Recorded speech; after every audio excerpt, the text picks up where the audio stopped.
All right, so we're here with Richard Taubman, and we've been talking about the kangaroo hide industry and that sort of thing here with Richard this morning. And in the process of doing that, Adam's teaching me how to do a globe knot. So now it's my turn to sit down and have a play around with the knot while we have a bit of a chat. Yeah, well, that's a good idea, yeah, because I'm trying to watch you do that and then I'm getting all tongue-tied watching you. So. No, that's good, yeah. Yeah, well, no, well, in the first section there we were talking about the kangaroo industry, and obviously we're still going to talk on about it, but with the leather side of things, and what I've tried to do is, as the business got bigger for me, where I realised there were quite a few whip makers and platters that were having difficulty getting leather, or found out that I was able to supply them. Yep. It sort of developed from there. Yep. Because packers were tanning red species kangaroo for the whip makers that were making finer work. Yeah. But then when they stopped specialising, doing that specialist tanning, then it's very hit and miss whether you could get the red species kangaroo hides to do that finer work. And that's where you came in with sending red species kangaroo up to packers. Yeah. And then we were able to continue doing that really fine work. Yeah, well, because I think we were talking about it a bit earlier too, that I'm led to believe the reason why your red is such, well, it's got to be the best leather in the world. Everybody that's involved in it knows that the kangaroo leather is the strongest in the world for its thickness. Yep. And in that you've got all the different species we talked about earlier on, and we only commercially shoot or commercially use the three, which is Western and Eastern grey and your reds. Yep. Now, I was led to believe that your red kangaroo has got a fur. This is sort of in layman terms.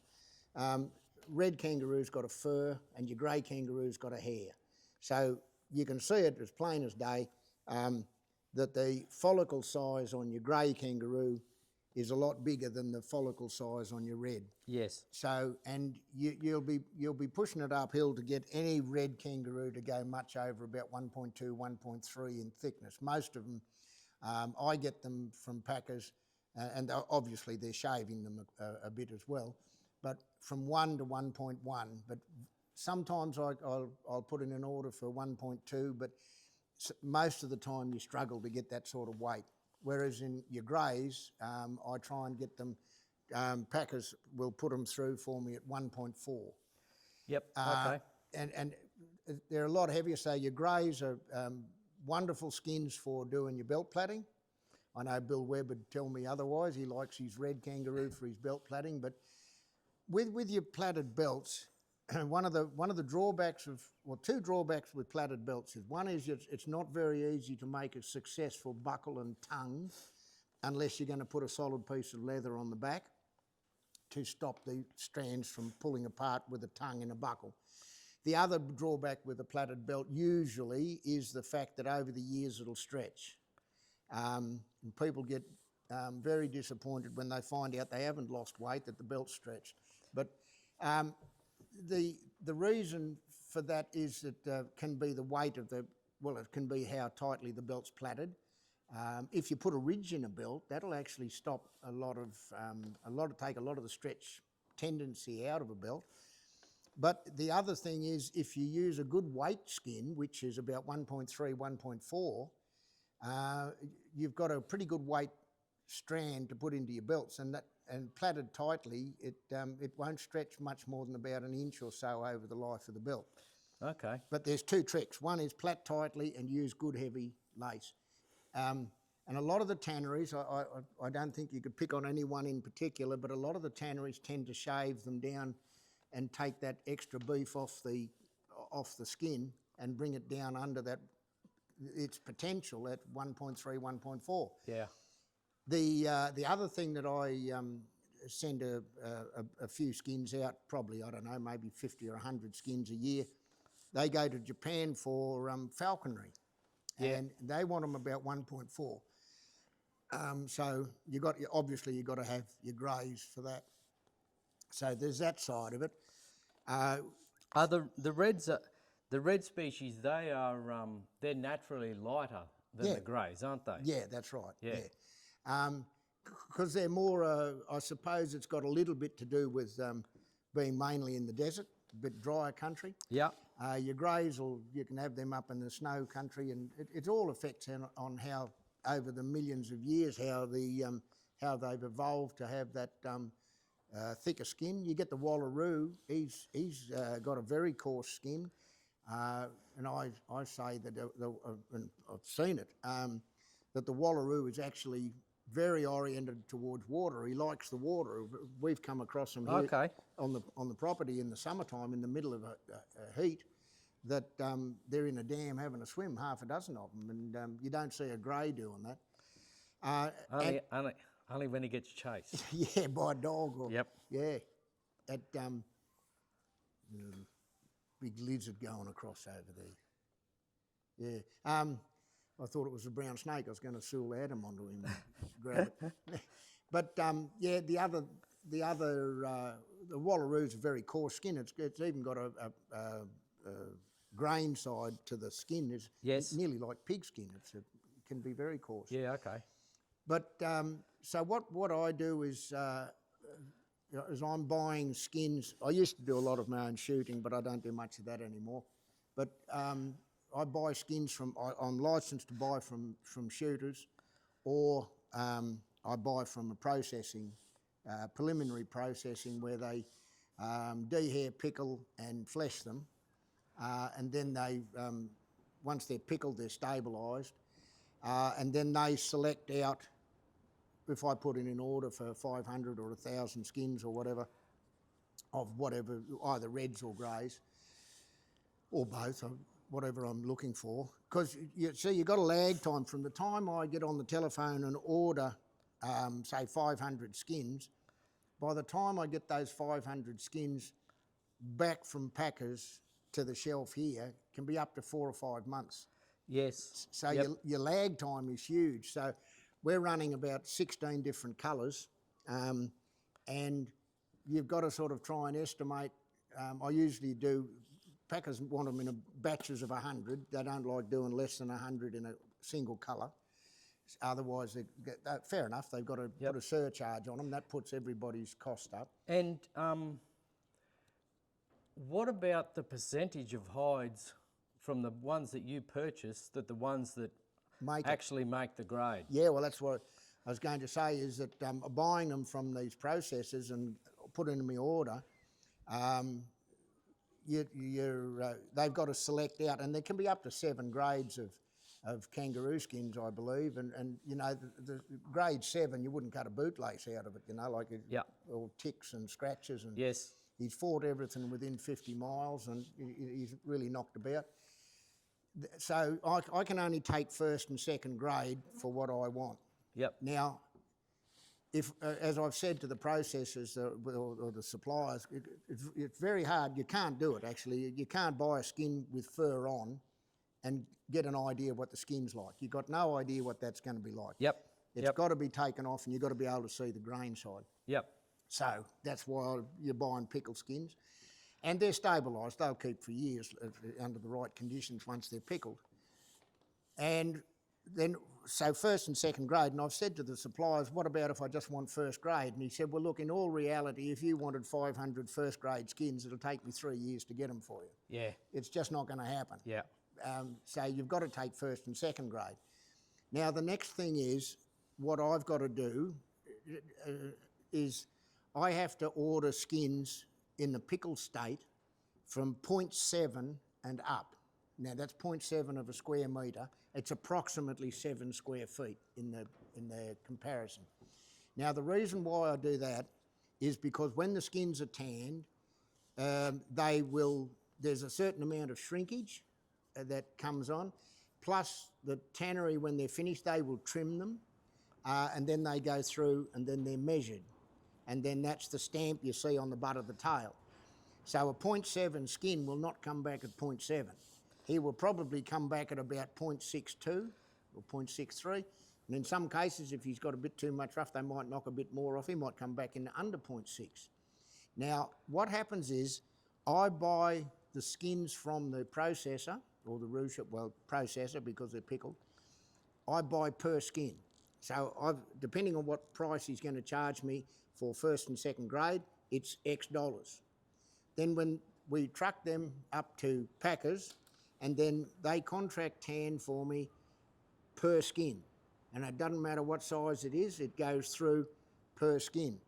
Then when they come back here to my setup back here where they go out, I then sell them out at price per metre.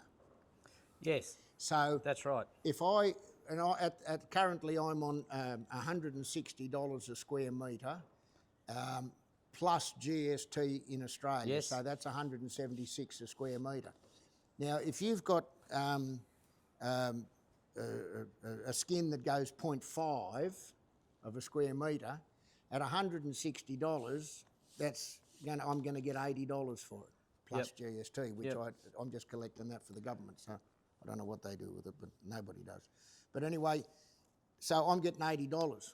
But by the time you look at the cost of buying the skin, buying the skin, paying for the contract, paying for the freight both ways, bringing them back here, hundreds at a time in one colour, and in some colours, they could sit there for 2 or 3 years. And a 0.5 skin, I'm only making about $5 per skin. So I have to go bigger to make it practical. If a skin comes back at 0.44, 0.45, he could be beautiful. It might not be a mark on him, but I'd probably lose $5 or $6, maybe $10 on him. Yeah. Because everything's done the way we've just gone through. So there was a roo shooter still operating out in Western New South Wales, and buying skins when he got into the game, him and his son. And I was buying all his skins, job lot, and I bought a freezer truck that would hold, it was an Isuzu truck, and would hold 6 pallets.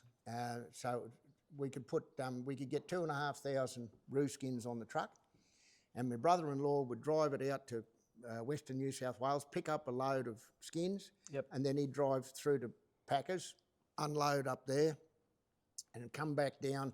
The round trip would take about 6 days and deliver the skins up there. If packers had skins for me, then he could bring them back. Didn't often happen to time it like that, but it could happen. Now, I use this as an example, and it's the worst example of the lot. One load of skins that went up was 2,400 skins, just under 2,400 skins. And when they were all sorted and went through, and they've got to be 0.7 and above, there was one skin on the truckload that I could have used. Yeah. The other 2,300 and whatever were not suitable or too small. Because when you're cutting whips out or kangaroo lace, you need to have those clean skins.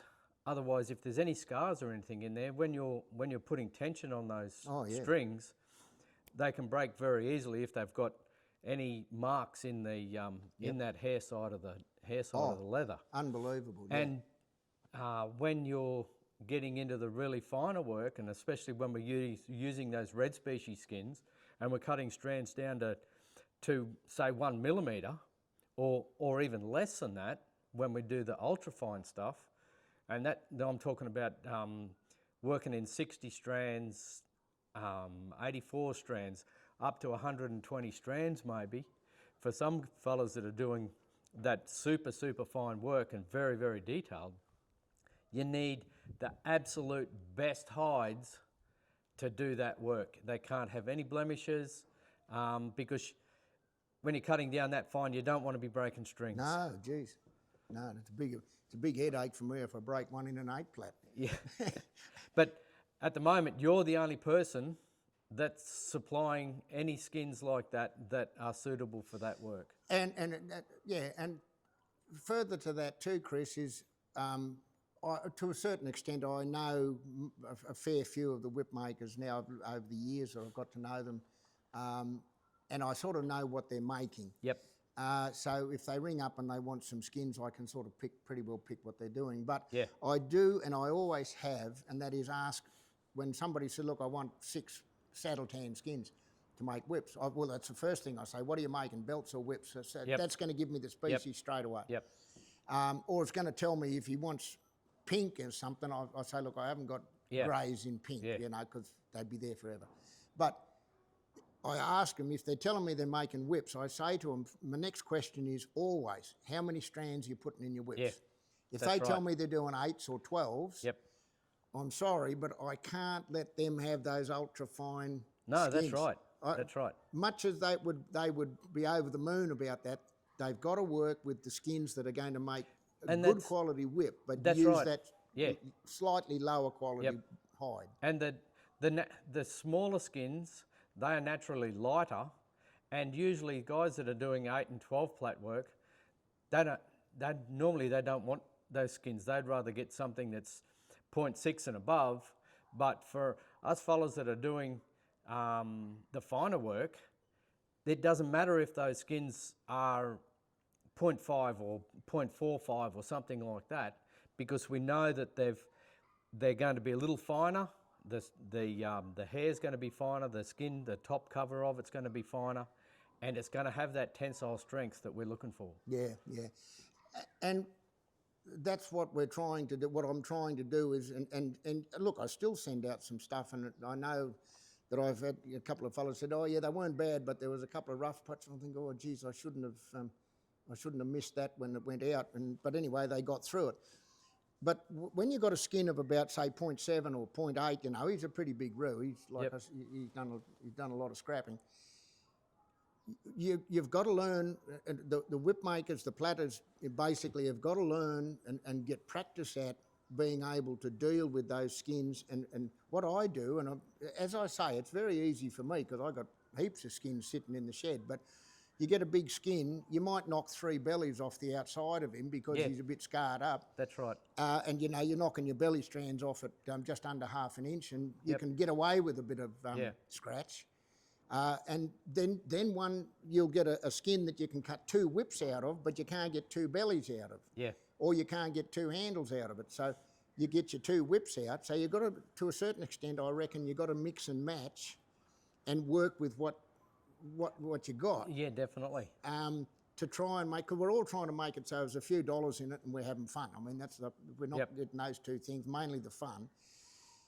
And what happened, this would be 15 years ago, a bloke rang up, and a whip maker, and he said, would you have some rough skins there? I said, I've got plenty of rough skins. I said, that's what I use, and that's what I do. Anything that comes through and I think, holy ghost, that's a rough skin, I put it aside and I'll use it, I'll make stuff up. Rough skin for a rough whip, you know, like that's what Taubman's whips are like. But I sent up this bloke, he's way up north. I sent him up a dozen skins that I'd had there, and they were fairly heavy skins and big skins. And about a fortnight, 3 weeks later, the skins come back. And I rang him up and I said, the skins come back. He said, yeah. He said, I sent them back. He said, they're rubbish. He said, I couldn't make anything out of them. He said, I only wanted them for bellies. And I said, oh, mate, I said, you sure you couldn't use them for bellies? And they weren't dear, they were cheap. Yep.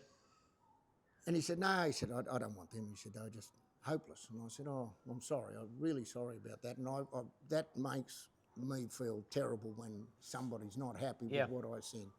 And this bugged me for about 3 or 4 days, you know, and I thought, that poor bugger, I've really upset him about that.